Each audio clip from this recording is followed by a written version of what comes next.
There are many factors that go into a basketball game, but no matter what, the team that scores more points wins the game, and most of these points comes from the position of a shooting guard. A shooting guard is the main shot taker on a team who usually attempts shots from long range. So here are the 25 best shooting guards in NBA history. At number 25 is Jimmy Butler, who is a current star in the NBA. Butler is followed by Joe Johnson of Atlanta, Mitch Richmond of Golden State, and David Thompson of Denver. Both Gail Goodrich and Bill Sharman played in an older era, and both became Hall of Famers because of their scoring abilities. After that, Pistol Pete played a short career in the 70s, but he definitely made his name known during those 9 years, recording monster numbers. Here's Pete Maravich coming into the ballgame.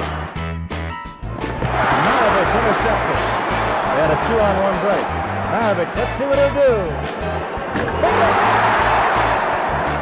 Maravich is hitting 1,000. 1 for 1. Another lethal player on offense was Hal Greer, who won a title with Philly in the 60s. But Joe Dumars ended up winning 2 titles in Detroit. Partnered up with Isaiah Thomas and the Bad Boy Pistons, Dumars was pretty strong on both the offensive and defensive ends of the court. And speaking of Joe's defense, he would prove to be one of Michael Jordan's biggest weaknesses during the postseason.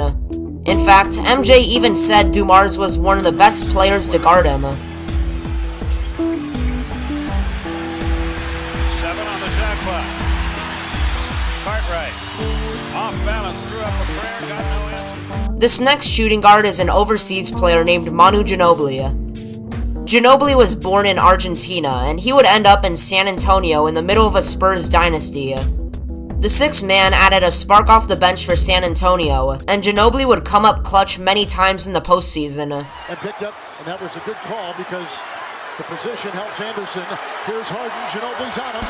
He's got, oh, shot, what a play by Ginobili! Knocked it away!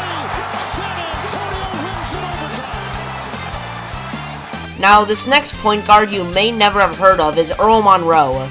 The reason Earl the Pearl is so underrated is because he was overshadowed by Walt Frazier and Willis Reed when the Knicks won it all in '73.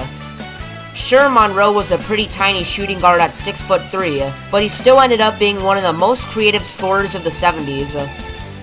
Let's speed through these next shooters, where Sam Jones was a mid-range specialist during the Boston Dynasty, Klay Thompson was one half of the Splash Bros during the Golden State Dynasty, and Vince Carter was always on the highlight reel for dunking. Misfires. Bonato gets with a sloppy pass. Carter inside.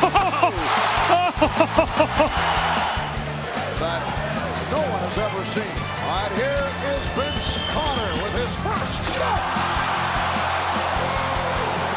Let's go home! Let's go home! First round for Vince Carter. Oh, it's over! It's over, ladies and gentlemen! Then Tracy McGrady would dominate the league in the early 2000s. It's unfortunate we don't know much about Tracy McGrady, because he probably could have been in the conversation with players like Allen Iverson, Dwayne Wade, or heck, even Kobe. One in the prime of his career on the Magic, McGrady looked like a potential MVP winner, but multiple injuries and a lack of playoff success lands him at number 11. We're now in the top 10, and Reggie Miller will start us off. Reggie Miller ended up being one of the most talented players in the 90s. Not only did he shoot accurately from three-point range, but Miller was also able to create his own shot rather than just being an ordinary spot-up shooter. It's sad that Miller and the Pacers had to share a conference with Michael Jordan and the Bulls, because Miller might have actually won a championship if that weren't the case. But anyway, Ray Allen lands at number 9. If you thought Steph Curry was the first great three-point shooter, then think again. Long before Curry played, Ray Allen of the Bucks and Sonics kept on shooting threes and kept on making them.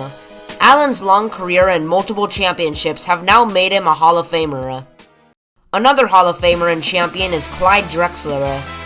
Drexler wasn't named Clyde the Glide for no reason. From the 80s to 90s, Drexler held the athleticism to glide all over the court. Picked up by Drexler. Here he comes. Fakes it all the way. And jams it home. Coast to coast. Clyde Drexler. Clyde the Glide. And look at God When the ABA merged with the NBA, fans thought the expansion wouldn't make much of an impact. But out of nowhere, George Gervin of the San Antonio Spurs took the league by storm and was scoring 20 to 30 points on a nightly basis. Although the Iceman won no titles or MVPs, he is still known as one of the NBA's most prolific scorers. For number 6, we're going to head back to the modern NBA for James Harden.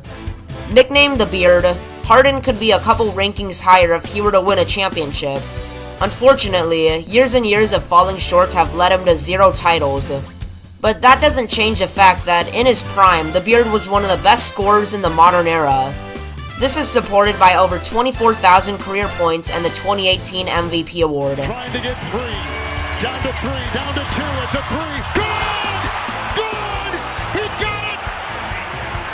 James Harden, a flamethrower! Next up is Jerry West. Although it's tough to put a player in the 60s above some of the legends above, Jerry West definitely has some reasoning to back him up. With a pretty good supporting cast on the LA Lakers, Jerry West dominated the Western Conference his entire career, reaching 9 championships. West always came in clutch and averaged 27 points over his whole career. And best of all, the iconic NBA logo has none other than Jerry West on it. Anyway, let's head over to Allen Iverson at number 4. Of course, scoring was Iverson's best attribute, almost 27 per game. But on top of that, Iverson was solid at passing, defending, and really culturally changing the game, all while standing at 6 feet. And the most dangerous part about Iverson's game was the crossover. Watch this. Big, nice play. Very quick move. He goes to left, is right, is left, is right. While the previous players are legends, these final 3 really separate from the rest. Let's start it off with Dwayne Wade. Wade played on the Miami Heat and was able to consistently score with speed and aggression down the lane. He was also a good defender, but when it came playoff time, Dwayne showed up the most. With teammates such as LeBron, Shaq, Chris Bosh, and many more, Wayne rallied the Heat to a 3-championship dynasty. But one player with even more rings than Wade is Kobe Bryant. When the Black Mamba played on the Lakers, he would dominate almost all aspects of the game. Kobe was known for his mid-range shooting and attacking the rim. 1-point game. Walton can tip it. Bryant with the save. Oh, you gotta get a shot here. Final seconds. Bryant for the win.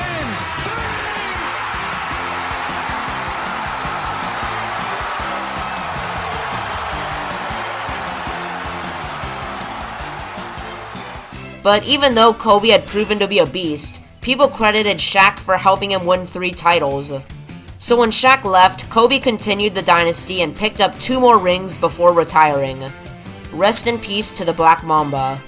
And for the best shooting guard in NBA history, it is no doubt Michael Jordan. There is really no need to explain why MJ is the GOAT.